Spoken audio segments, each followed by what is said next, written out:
I got fired last year in Las Vegas from the Frontier Hotel for saying shit in a town where the big game is called crap.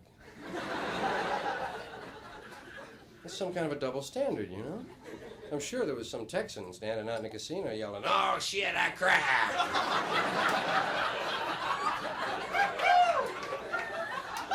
Well, they fly those guys in free, you know?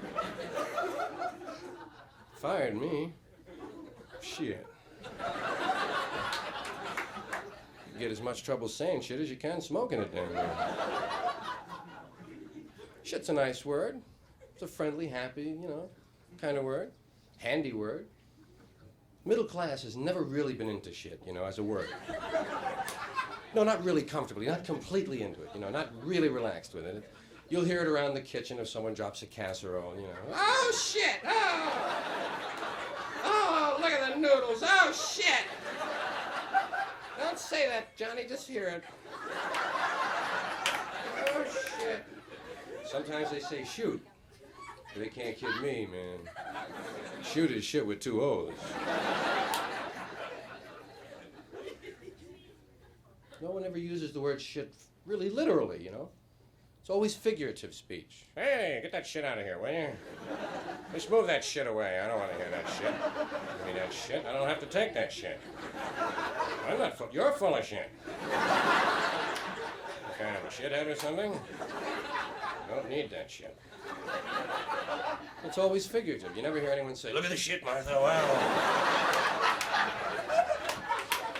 Little piles of shit in the street. Wow." They don't say that. They have other words for that. Doo-doo, caca, poo-poo. And good old number 2. Could never figure that one out, man. How did they arrive at that? Out all the numbers, 2 gotta mean shit. Why didn't they pick 13? You know? They didn't like that one anyway. That'd be easy to remember. 13 means shit and bad luck, right? I got it. My dog does number 5. That's 3 1s and a 2. Your dog does that, right? Dogs do a lot of number 1s, man. They really do. They hold that and they spread it out all over town if they can. Because they know if they do one all at once, you take them right up the house again, man. They save one little here, little there, man. They can do 20, 25 number 1s sometimes. I told my little girl, you know, that our dog did number 5. I said, "Hey, Bogey did number 5, you know, 3 1s and a 2. Ah!" She thought that was great. She kept running back for an hour, man, telling me different combinations, right? "Hey, did 21, 10 2s and a 1. Ah!" Kids are like that. They love a joke, man. They really run with it forever. Just 4,000 variations on a theme. Hey, another aspect of the word shit. To the drug community, a nice term. Sounds. What is Time Magazine calling it this week? Drug culture, mini culture, micro culture, whatever they will. They have a million hyphens over there at Time Incorporated. Throw them around. Yeah. To the doper, shit means something very special. Shit means shit. Yeah. Whatever you smoke, drop, shoot, snort, rub into your belly, or whatever, is your shit. Especially grass, most often referred to as shit. Yeah. Got any shit? No, I'm out of shit, man. Why don't you lend me some shit? You already owe me some shit. I wonder if one narcotics policeman, I call him narcotics policeman because I don't like the word narc. It sounds too final, you know? Narc. Sounds like it's over. Narcotics policeman sounds like you might have a chance of talking him out of it, you know? Good luck. But I wonder if one narc could go all the way through school and not know that shit means shit. He might. Sure be in for a lot of surprises first day on the job, though. Some guy would roll up to him. "Hey, you want to buy some shit?" Well, I'd never thought about it, really. Where'd you get the shit? You know, try to draw him out, find out the identity of Mr. Big, right? Well, we brought it back from Cambodia in a guitar, man, and we made brownies out of some of it and gave some away as a wedding present, and we're selling the rest, man. Sounds like some sort of a religious cult. How much is the shit? I'll let you have 2 ounces for $90, man. Must be good shit. Yeah, it is, man. Think you want some papers with that? Yes, better let me have a roll or two, would you? Oh, God. Oh, shit. One of the things that occurred when I began to just, feel some changes happening to me. Naturally, I was kind of still entertaining in gin joints, I mean, I realize they sell gin here, but it's really not the same as middle-class nightclubs where I spent, like, a lot of years. And it was weird to start having hair and start having a beard and to come out, to all these folks, a lot of Shriners and hookers and salesmen, which are the same as hookers, really. Get right down to it. It was just strange. I had to find ways to break the ice. I mean, I told them a poem. I told them about my hair. I'm aware some stare at my hair. In fact, to be fair, some really despair of my hair. But I don't care, 'cause they're not aware, nor are they debonair. In fact, they're just square. They see hair down to there, say beware, and go off on a tear. I say, no fair. A head that's bare is really nowhere. So be like a bear. Be fair with your hair. Show it you care. Wear it to there, or to there, or to there if you dare. My wife bought some hair at a fair to use as a spare. Did I care? Au contraire. Spare hair is fair. In fact, hair can be rare. Fred Astaire got no hair, nor does a chair, nor a chocolate eclair. And where is the hair on a pear? Nowhere, mon frere. Now that I've shared this affair of the hair, I think I'll repair to my lair and use Nair. Do you care?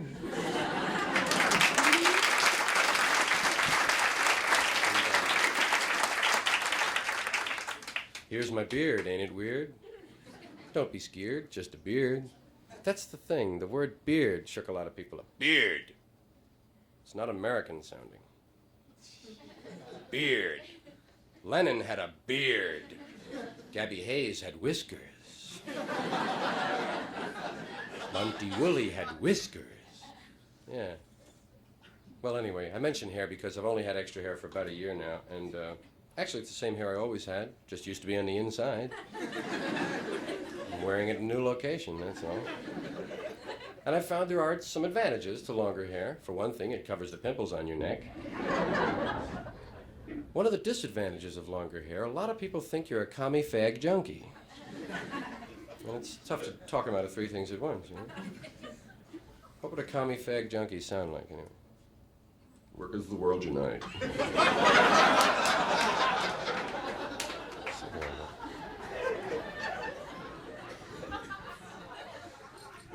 How many did not wear a good, strong deodorant tonight? Don't raise your hands, no.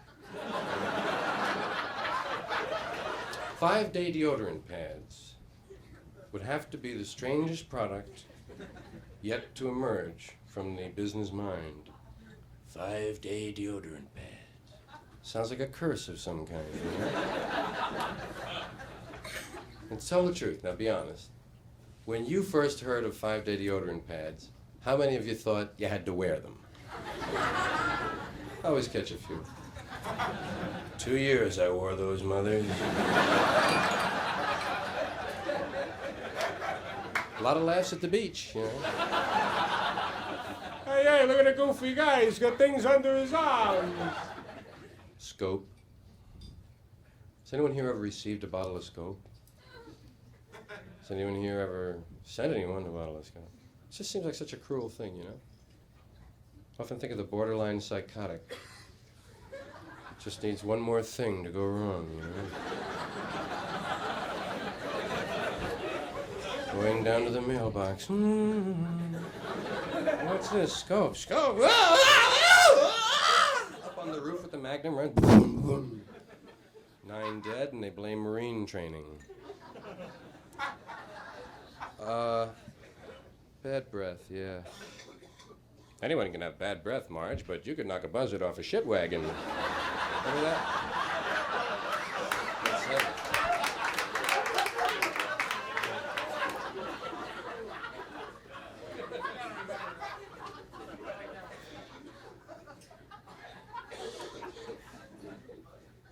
Hey, if you ever run out of deodorant, I never mentioned that. You do, even in the nicest home. You get one pit done, you know, and oh, God. You gotta go like that, you know. If you run out of deodorant, go into the kitchen and put a bay leaf under each arm. Doesn't stop you from perspiring, but you smell like soup. Keeps your friends alert, you know. Hey, who's wearing chicken vegetable? Not me, I have bean with bacon. One of the Campbell's hearty soups. A manhandler. That's what they call him. Frankie Lane sings about it. How do you handle a hungry man? A manhandler. Really sounds a little suggestive to me. There's a lot of that in advertising. Hidden sex, you know. There's a lot of open sex, too. Take it off. Take it all off. Does she or doesn't she? Hope so. But that's open, and you can deal with that, you know. I worry about the subliminal message. It's what's up front that counts. Should a gentleman offer a lady a Tipperillo? And what's the big scene in the Tipperillo commercial? It's a train going into a tunnel, man. You don't have to be Fellini to figure that out.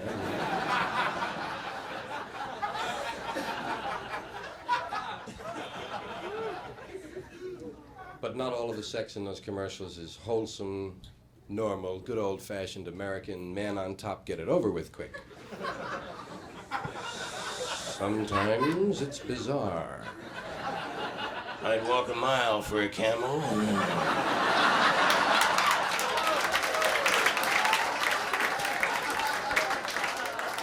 But wouldn't you really rather have a Buick?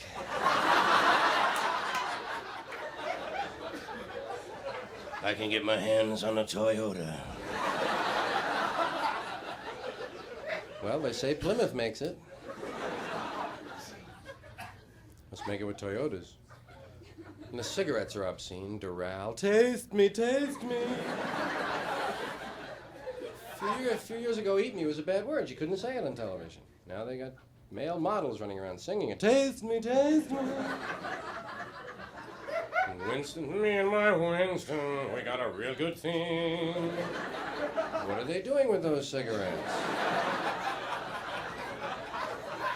Half a pack is gone, they haven't lit one up yet. They're putting them somewhere, by God. And Lark, show us your Lark, ah! It's a nice invitation to a flasher, huh? Well, try that Lark thing in the Bowery. Those guys will show you their Larks. You know? And then the filthiest slogan of all. It's not how long you make it, it's how you make it long.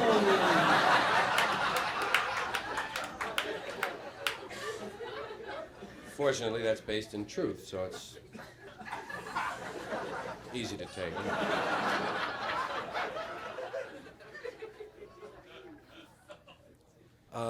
Ta-da! I was on a talk show recently, and the host asked me, said, what do you think about the dope problem?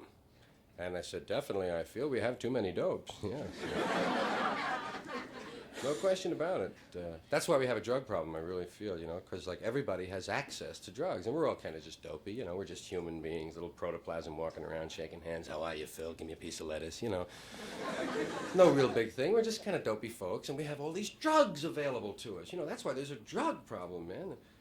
There's all those drug stores, right? Every 3 or 4 blocks, there's a big sign. Drugs. Open all night. Drugs. We deliver. Drugs. Cut rate. Drugs. It's the biggest thing on their sign. Cosmetics, sundries, drugs. And the pharmacist is always stoned. You ever notice that? Check his eyes. He's experimenting with something there. How come he can never fill a prescription right away, you know? Really, always gives you that, better come back in about an hour. I can't even read the bastard, you know? It's no accident that we're drug-oriented, really. The drug companies got us that way, and they'd like to keep us that way. I mean, that's a simple thing. They start you early with the oral habit. Little orange-flavored aspirin for children. 2 in the mouth, son. Something wrong with your head? 2 in the mouth. Remember that, head, mouth. These are orange. There'll be other colors later on. They even named it after a saint to throw you off, you know? It's all right, son. 2 in the mouth. St. Joseph. Remember Papa Chocks? Papa Chock! You know, guy goes to a dance when he's 13. How's your head? 2 in the mouth, man, you know. Mom's got her fix. Coffee freaks running around. Alcohol. You know, that's the biggest, of course, and most abused. And incredible. 50% of all traffic deaths. No, yes, that's about 25,000, right. 50% of traffic deaths. 40% of all arrests, traceable.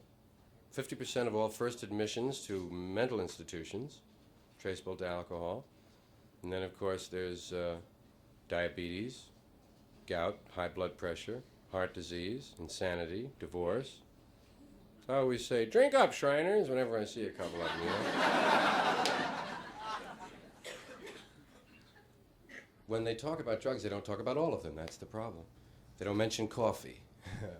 The low end of the speed spectrum, I grant you.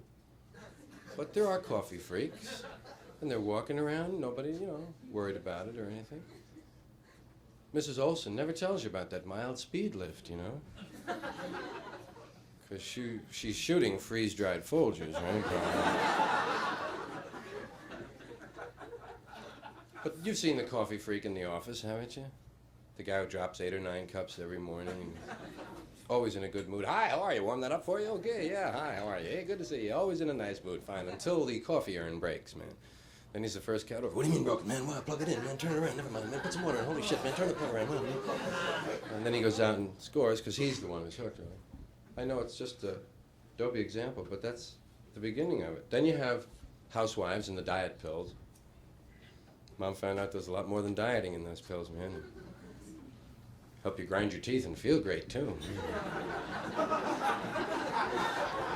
Keep on the phone a lot. Hi, how are you, Marge? Anyway, look at what's going on. How are you? Where are you going, Mom? Shopping at midnight? Well, they're open, you know. Never mind. I'll see you later, man. Go around. And athletes got into uppers. College athletes. The right wing's last line of defense on campus. And they're doing amphetamines.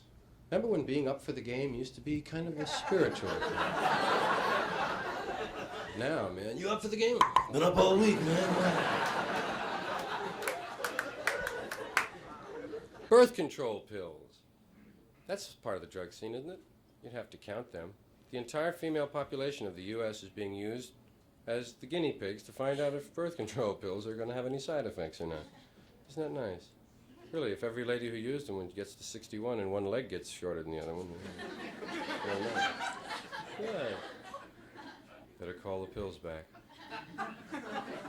Birth control pills are still on prescription. You still need a note to get laid, you know. So bad. Not only do you need a note, you got to go to one guy to get the note, and then you got to bring it to another guy. Everybody's in on it, you know. Ladies must feel silly going in there. Here's my note.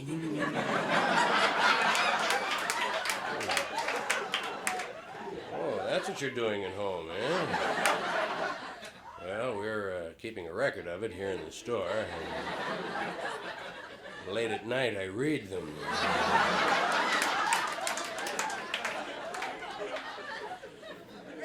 Well, someday birth control pills will come off prescription. And when they do, they'll need those cute little catchy names that the patent medicines have. They'll sell birth control pills, you know, in the corner drugstore. There'll be 1-cent sales at Rexall. There'll be attractive little cartons, merchandising campaigns, a special Christmas package, and they'll be right up there with the Schraff's 2-cent mints at the cash register, you know. Take your change in birth control.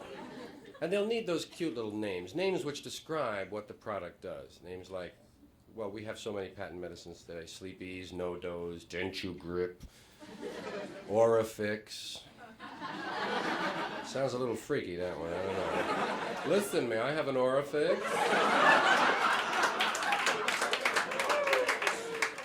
Not without a note, hell no.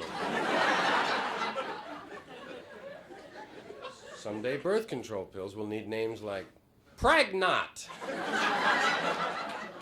Doctors prefer Embrino. Here's one for the ladies, Nary a Carry. Something lofty and poetic, nay, family way. Something earthy and crude, Mom Bomb. Something for the youngsters, Junior Miss. Here's a real man's product, Inconceivable. Mommy Knot, Fetus Fail, Kitty Kill, Papa Stopper, whatever you want. Womb Broom, Humpty Dumpty, you know. They're clever guys. I wouldn't be surprised if they come up with a birth control pill that doesn't work all the time. We call it Baby Maybe. Available in the 6-pack, the sex pack, and the handy shack pack for you weekenders. One for home, one for office, and one for the glove compartment, guys. And don't forget to save those wrappers. Remember that? You always save 60 wrappers and get some azalea seeds. Here's a phone call that'll never take place. A common phone call that will never occur again once birth control is universal. Once everyone has a way to plan, no bachelor will ever have to fear this phone call again. And they fear it. So do married men. It's a scary call if you're fertile at all. Hello. Hello? Dave? Yeah, this is Dave. Who is this? This is Jane. Jane? Jane who? Jane. Jane? Jane. You met me at a party about 6 to 8 weeks ago.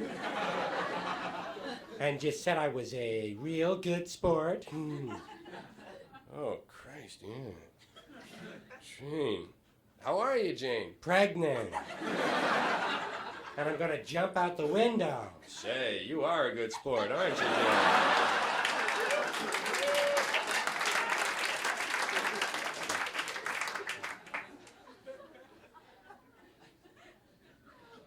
It is a male sexist pig joke, really. Hey, you know what I mean? I wanted to thank you very much. No kidding. Hey, thanks for being here, man.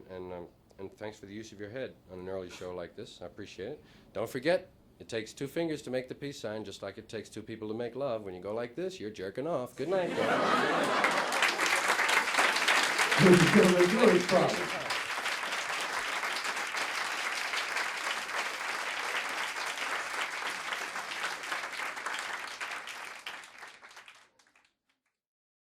I was a disc jockey when I was 19. I was lucky. I found a job, like, you know, when I should have been still learning about it. And it inspired wonderful wino and Willie West, a character of mine. Radio stations, of course, changed personnel rather rapidly. Willie West is no longer at Wonderful Wino. He's been replaced by Scott Lame. Hi, gang! Scott Lame here! The boss jock with the boss sounds from the boss list of the boss 30 that my boss told me to play! Right here on the nifty 850.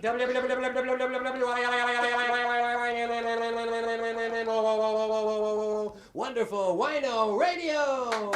Wonderful Wino! The big sound in the big town. Wino time, bing bong, 5 minutes past the big hour at 5 o'clock.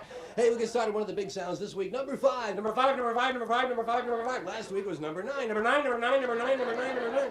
Moved up 4 spaces. 4 spaces. Here it is, one of the new supergroups, Crosby, Stills, Nash, Young, Merrill Lynch, Pierce, Sacco, and Vanzetti. And the ever-present footprints cross the shadows on the carpets of the hallways of the memories of your mind. Okay, kids, one of the big sounds and a great story behind that one. And you heard it first right here on Wonderful Wino. Wonderful Wino. Wino time. Bing bong. 5 minutes past the big hour of 5 o'clock. Moving along with two in a row. A big double play. Back-to-back sounds for you on the Scott Lane Get Together on a Wonderful Wednesday. Here's a tune that's really moving fast. When I say fast, it was recorded at 9 o'clock this morning. At 12 noon, it was number 15. At 3 o'clock, was the number 1 sound in town. And now it's a golden oldie. Solid gold to make you feel old. Solid gold to make you feel old. A golden flashback from the summer of '69, before you were born. Remember, kids? Here they are, the Red, White, and Blue Electric Outdoor Protestant Blues Band. Jenny.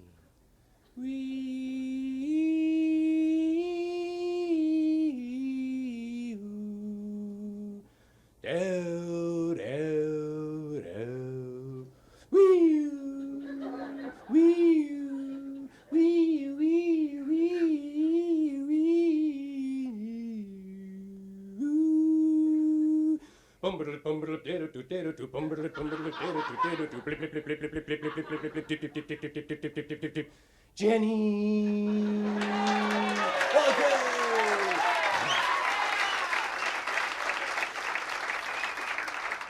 Okay, it's always good to get into some super gold. Super gold. Okay, we'll take about 5 minutes out here for the latest news from around the world from the award-winning Wino Newsroom, and then back with more of the big sounds for you here on the Scott Lane Get Together for Wonderful Wednesday afternoon. Wino time, ping pong, 5 minutes past the big hour of 5 o'clock. As soon as we come back, we'll be listening on medical records, Won't You Take My Heart by the donors, and My Body is Rejecting Your Heart by the recipients. But first, Wino News! Wino News! Wino News!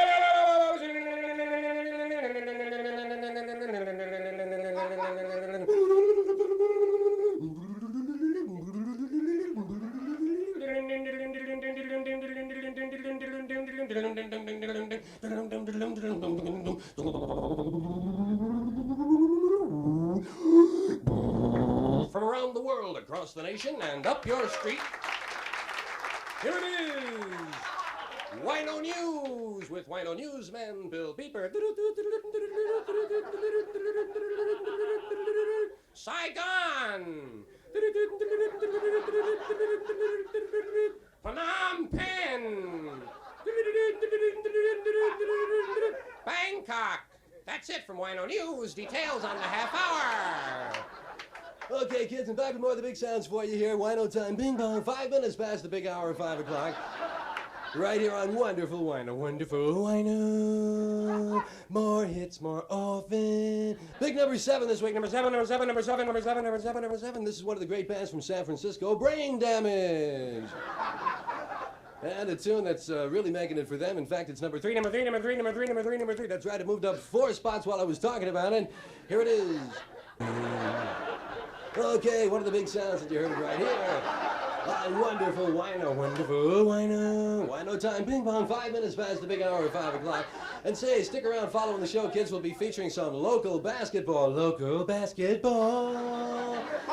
Today, Andy Granatelli Vocational plays the mighty Purple of Owsley High. One of the big games to it. Okay, let's move back with more of the big sounds. Billy and the Blemishes and One Last Pimple. I got one last pimple from going steady with you. Don't know whether to break it or leave it alone. It's the only one I call my own. Hey, and don't forget, kids, if you have a problem like that, yes, if you're the only one in the crowd who doesn't have unsightly blemishes, pick up on Pimple On. Now you can put them anywhere you want. Put them all on one side of your face and look the other way. Put a peace sign on your forehead. Spell out your girlfriend's name on your bag. Hey, coming up during the next hour here on the Scott Lame Show, we'll be listening to the new John Lennon single, which, if you play it backwards at slow speed, it screws up your needle. And don't forget, the Associated Press tells us that 218 people have been killed on the nation's highways. The National Safety Council expects a total of 500. You're not trying, friends. Thank you, guys.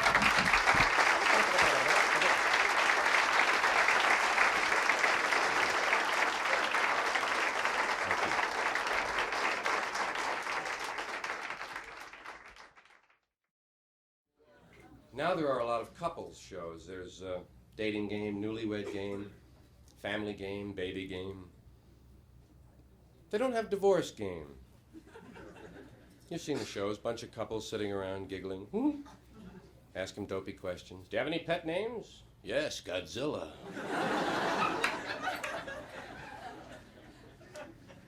And you always try to get them into a little fight, especially on newlywed game. If her answer doesn't match his answer when he comes out, they make him fight a little, you know. What do you mean, chocolate? Chocolate? Jesus, chocolate. Pistachio, man. He says chocolate, you know? You're not getting any tonight.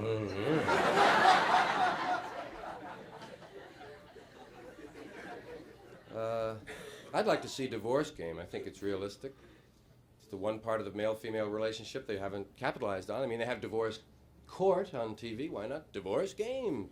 Face it, should be a positive thing, not an ending of something. It's two people beginning new lives, you know? Give them appropriate prizes. Give them dance lessons and wardrobe singles weekend, cosmetic surgery, whatever seems appropriate, you know? Get them going right. Welcome to Divorce Game, brought to you by National Van Line. Yes, sir. If you're breaking up a home, let National break it up for you. And now, here's America's favorite divorce funny man, the fellow with the split personality, Don Decree. Love's more comfortable the second time around. Thank you, Don Pardo, and hi out there, everyone. Boo. Find another nice house today. Welcome to Divorce Game, the show where some lucky couple actually wins a legal divorce right on the air and spends an exciting week together here in Hollywood as our guest at the fabulous Veterans Hospital. And a little later on, we'll be playing our home divorce game. That's where we call a housewife at random and tell her husband is downtown drinking with another woman. Yes, sir. Okay, that'll be lots of fun, but we'll be doing that a little bit later on in our show. Right now, it's time to meet a couple from yesterday, Raul and Congolia Breckenridge. Been married 16 years and really can't stand one another. He's a pearl diver from Yuma and been out of work for some time now. His hobbies are lighting fires and helping the poor. Her hobbies, collecting foreign tennis balls and knitting humorous cummerbunds. And together they make napalm at home for a local right-wing group. Wonderful couple, and they chose category number 4, mental cruelty. Okay, ladies, cool it. I know that's your favorite, mental cruelty. And yesterday, you awarded them a divorce right here on our stage, and now it's time to determine the custody of their children. We'll spin the big custody wheel. And we'll find out who gets who. Congolia, what are the ages of your children? Well, we have triplets, 6, 5, and 1. Okay, let's spin the big custody wheel and find out how many she'll get to keep.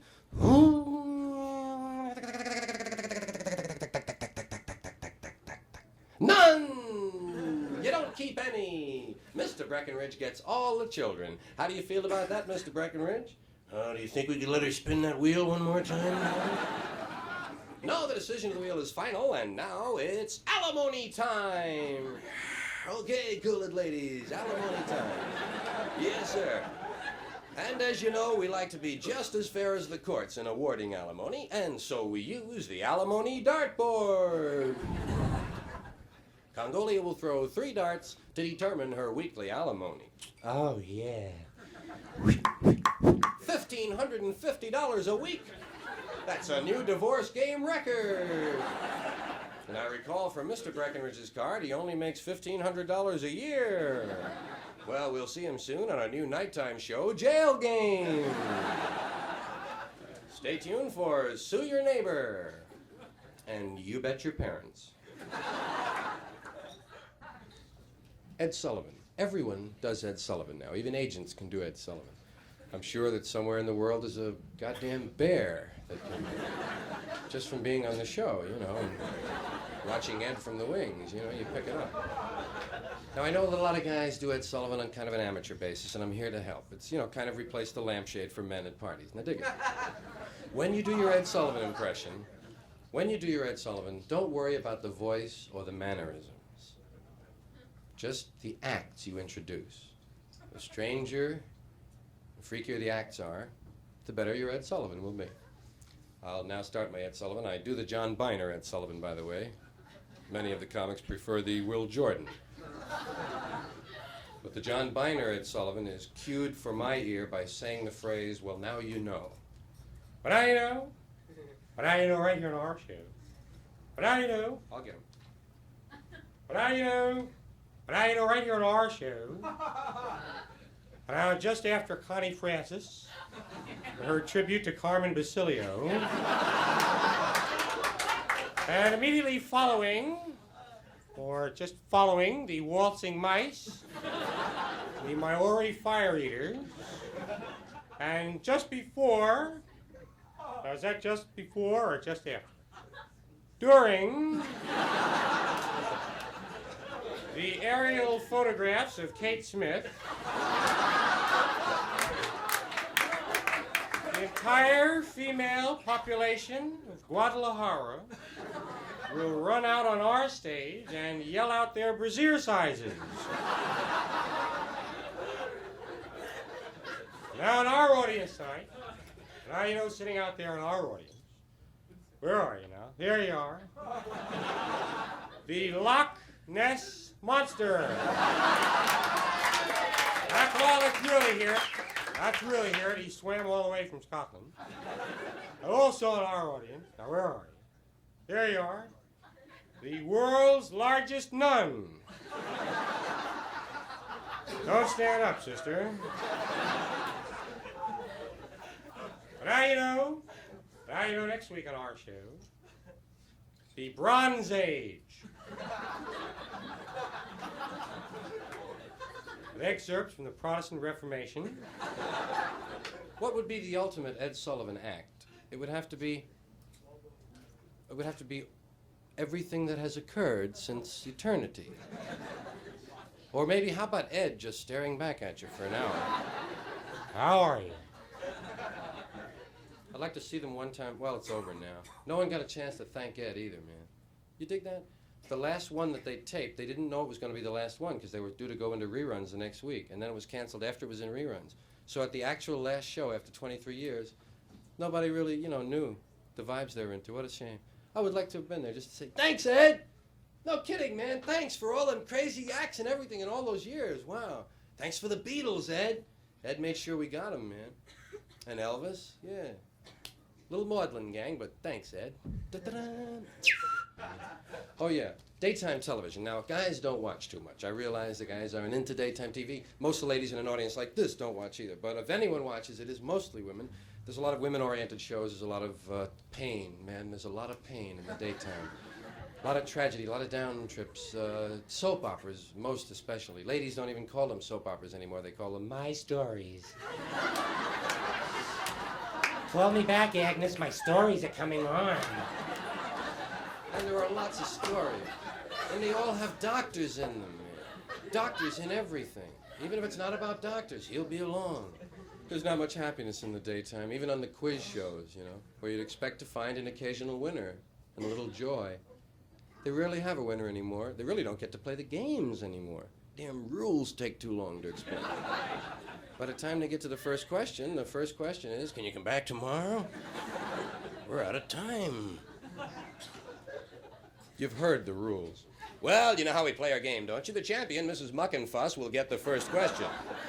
If she answers correctly, the challenger, Mrs. Fussmucker, will spin the big prize wheel to determine the champion's prize. If the wheel stops on a prize already won by the champion, she'll have to forfeit the prize and draw a number for a new category. If the wheel stops on a prize not yet won by our champion, she'll have a choice of either accepting the prize or taking a prize from the challenger's list, in which case the champion forfeits her turn and chooses the challenger's home partner from the revolving drum. We'll call the challenger's home partner on the phone. We'll ask her 15 questions. If she can answer all of them correctly, she can select a number from 1 to 900. The champion will then spin the big prize wheel to determine the amount of money won by the challenger's home partner. Well, that's what happens if the champion answers correctly. If she answers incorrectly, she has to give us her firstborn male child.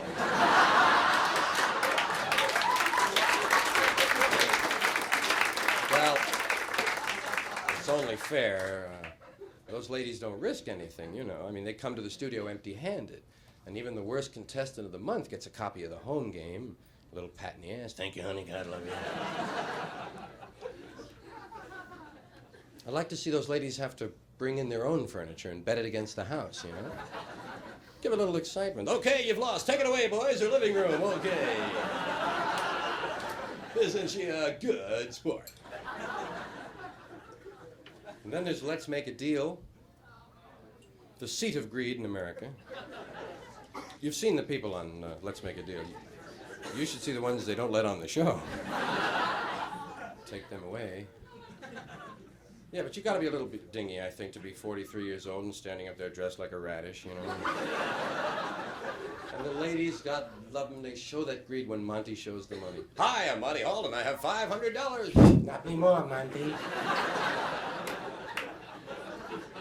Okay, you have the $500. What would you like to do? Keep the $500, or do you want to buy what Jay has in this box? He's bringing down the aisle. Jay, you want to bring that box on down? Jay, look out for the cord. Jay, look out, Jay. Well, now we know what Jay had in the box. It was a cheese straightener. Deluxe Model 2. Okay, what do you want to do? Do you want to keep the cheese straightener, or do you want the $500? Or do you want door number 1, door number 2, or door number 3? Oh, Christ. Oh, Monty. What were the doors again?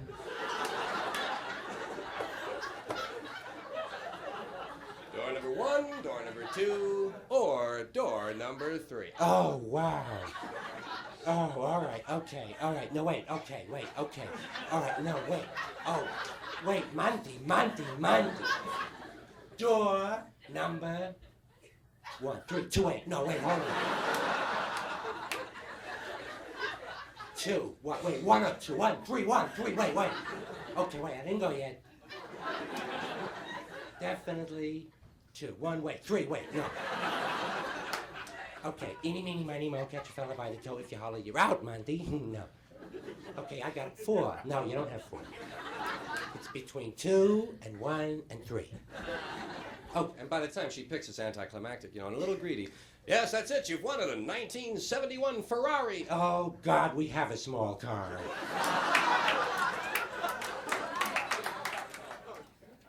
It's 8 o'clock in Los Angeles. It's 9 o'clock in Denver. It's 10 o'clock in Chicago. In Baltimore, it's 6:42.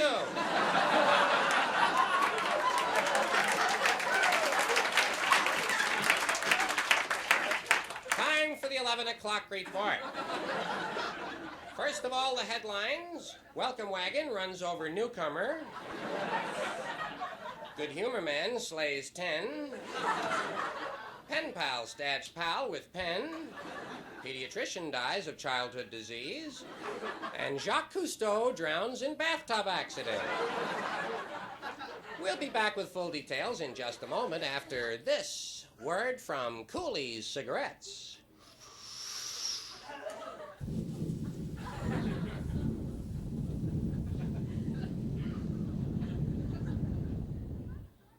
You know something, Bill? These cigarettes of mine, they taste like crap.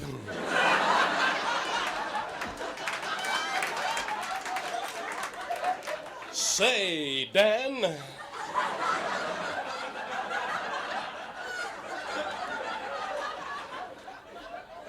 crappy taste. Why don't you try the cool, refreshing taste of Coolies? Coolies, eh? You smoke them? Nope, found them in the subway toilet.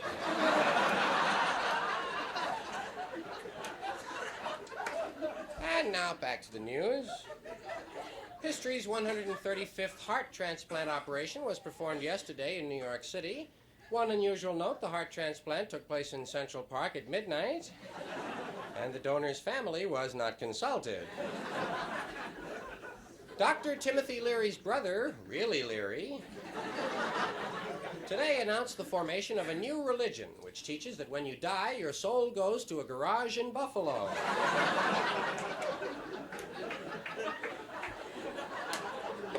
Police today arrested Margaret Fulcrum, a 45-year-old unregistered nurse, and charged her with accepting collect obscene telephone calls.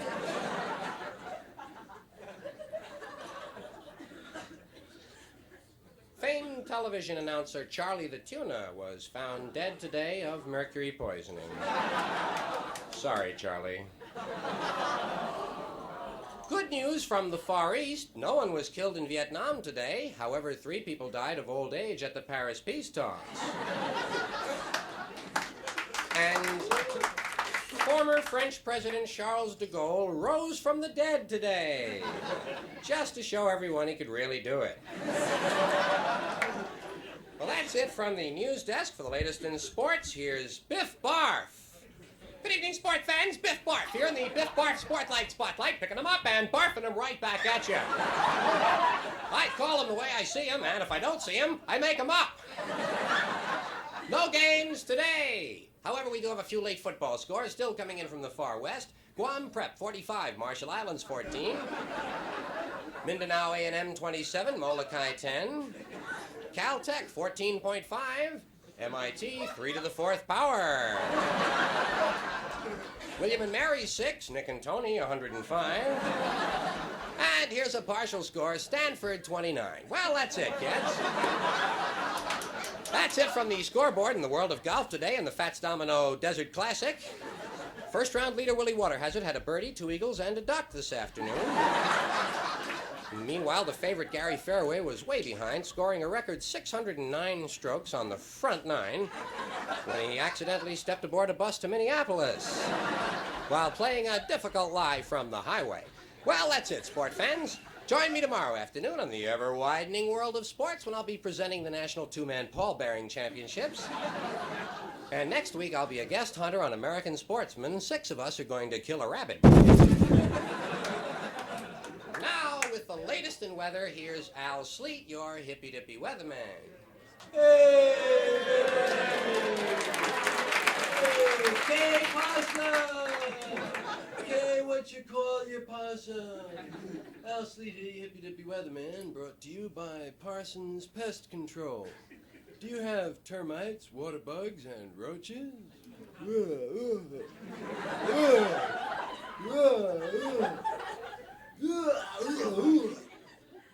Parsons will get rid of the termites and water bugs and help you smoke the roaches.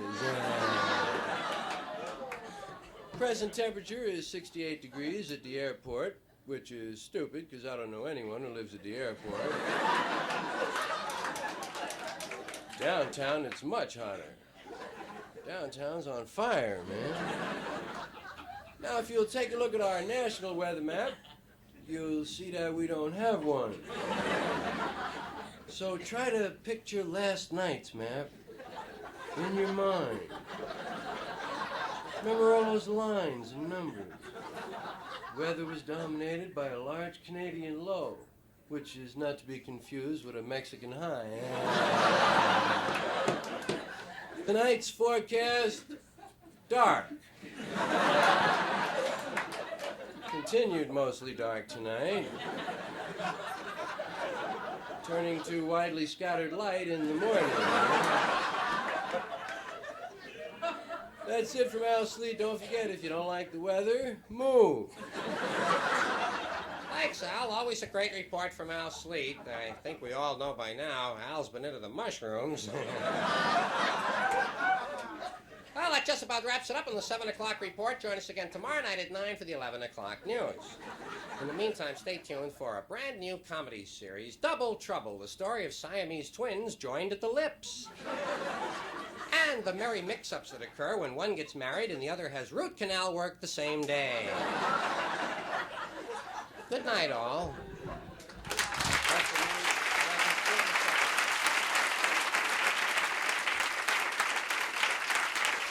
Thank you. Thank you, man. Thank you. Thank you.